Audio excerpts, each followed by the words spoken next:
सब प्रेम साहिब बंदगी। सदगुरु कबीर साहब के चरणों में चरण बंदगी, महंत रामधनीदास साहब के चरणों में चरण बंदगी, महंत धीरज दास साहब के चरणों में चरण बंदगी। पवन पतित कबीर आश्रम निवादा गौराडांग की पावन धरा कोटि कोटि नमन साहिब।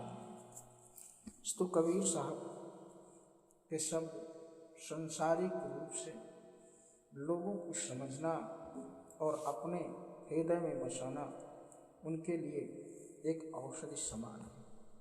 सदगुरु कबीर साहब कहते हैं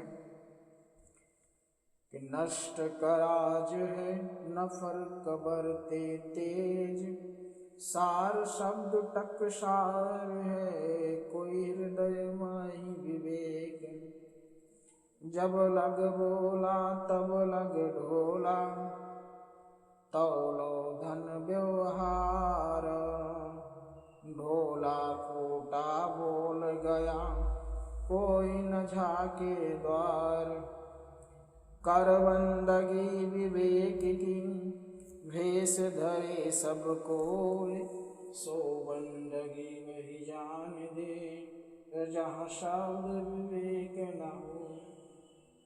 सदगुरु कबीर साहब कहते हैं कि संसारिक राजकाल क्षण मात्र होता है, जो कुछ ही है पलों में सब कुछ नष्ट हो जाता है। जिसको तुम अपना मानते हो वह केवल तुम्हारे मन का भ्रम है।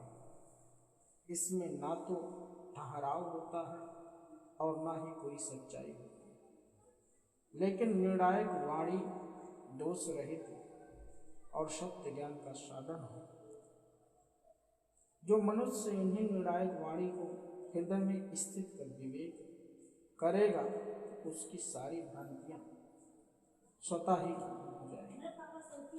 जब तक इस शारीरिक रूपी ढोल में आवाज करने वाला चेला जो होता है, जो जिसको कहा जाए कि मनुष्य अपने हृदय में जो चेतन होता है, जो ढोल होती है, वह जब तक बजता रहता है जब तक चेतन रहती है, तथा उतने समय तक एकत्रित धन का व्यवहार होता है। लेकिन जब आवाज करने वाला चेतन इस शरीर रूपी ढोलक से बाहर निकल जाता है, तब यह ढोलक फूट जाता है, यानी मृत हो जाती है। तब कोई इसका मुंह तक नहीं देखना पसंद करता। साधु तथा असाधु का चोला कोई भी धारण कर सकता है। अतः विचार करके विवेकी संत पुरुषों को ही सुश्रा पूजा उपासना करना चाहिए। उन पाखंडी वेशधारी साधुओं के जाल में नहीं फंसना चाहिए जो विवेकहीन होते हैं। सार असार शब्दों का ज्ञान उन्हें रहता है। सदगुरु कबीर साहब ने इस शरीर को ढोल कहा है। यह ढोल तभी तक बजता है जब इसके अंदर चेतना हो। प्रकार से ढोलक बजाने वाला जब तक उसी ढोल को बजाएगा तब तक लोगों को सुनाई देता है। उसी प्रकार यह शरीर जो है ढोलक रूपी शरीर है, और यह चेतना जब तक इसके अंदर जीव रूपी चेतना तब तक वह बोलती नहीं।